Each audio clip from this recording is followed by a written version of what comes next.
My name is Serenity, and I am a 33-year-old trans woman. Many of our neighbors do not understand why we do what we do or exactly who we are. I wanted to share part of my story this Pride Month to clarify a little bit of why I'm proud to be who I am. When I was 3 or 4 years old, I called my mother when she was at work, stating that I wanted to be a girl. While nothing came of this, it was the earliest memory of me feeling as if my body didn't match who I was.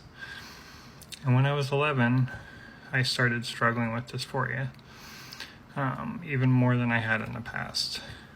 I hated that I couldn't be like other girls in my class, and when I was 13, I came out as transgender to my mother.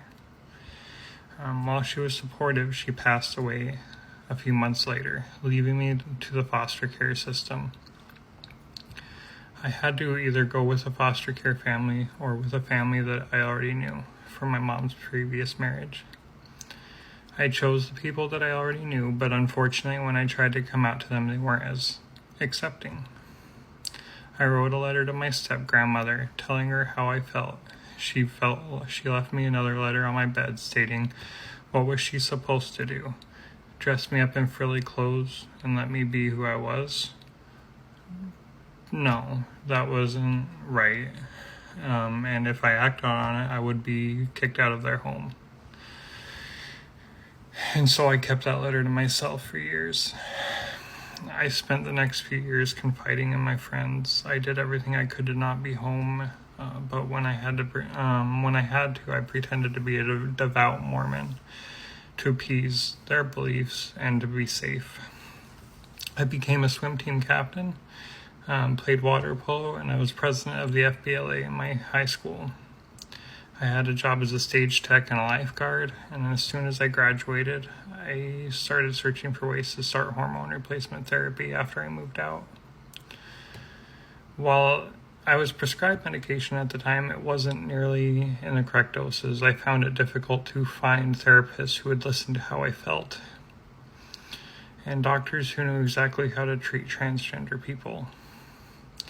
And while I had always dealt with anxiety, it began to worsen as I was actively made fun of at work and at school.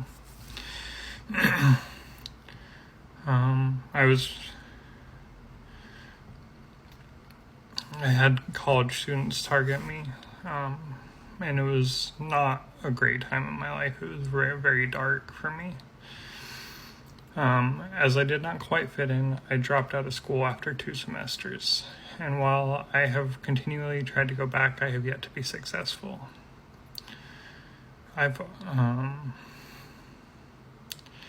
While I've always dealt with anxiety, it began to worsen as all these events happened.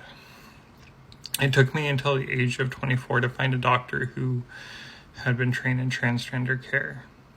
I was put on the correct dose of my medication, and my body finally began to look more feminine. Unfortunately, I did everything I could to hide these changes, as my foster family was still everywhere in the state, and I did not feel safe due to their reactions of other people in my family coming out and being themselves. When I was 28, I moved to Washington, where I finally felt free. I came out at work, and I came out socially. And after a lifetime of dysphoria, being afraid of those around me, I was finally able to present more femininely. I did not realize at the time that my anxiety, my loneliness, and stress from many aspects of my life would be my next hurdle. It was only after I found that I had ADHD that I was able to get on the correct medications to lessen my anxiety. Due to the political climate we are in, I'm still afraid of those around me, but my anxiety is more manageable. While still struggling to present myself the way I want to, I found that it is easier day by day to be myself. I have an amazing partner who loves and supports me, friends online who will do anything for me, and things have been better. It has taken my lifetime to find the support I needed to be myself, to not live in fear of others. I often imagine how different it would be if I had been nurtured? How many mistakes wouldn't have been made if I had been able to be myself sooner? If my anxiety hadn't controlled me for as long as it did? That being said, I am proud of who I am. I am proud of becoming who I am every day. I hope that in the future, instead of looking at transgender people with disgust, the general population can celebrate their happiness, as they have chosen an extremely difficult path just to be themselves.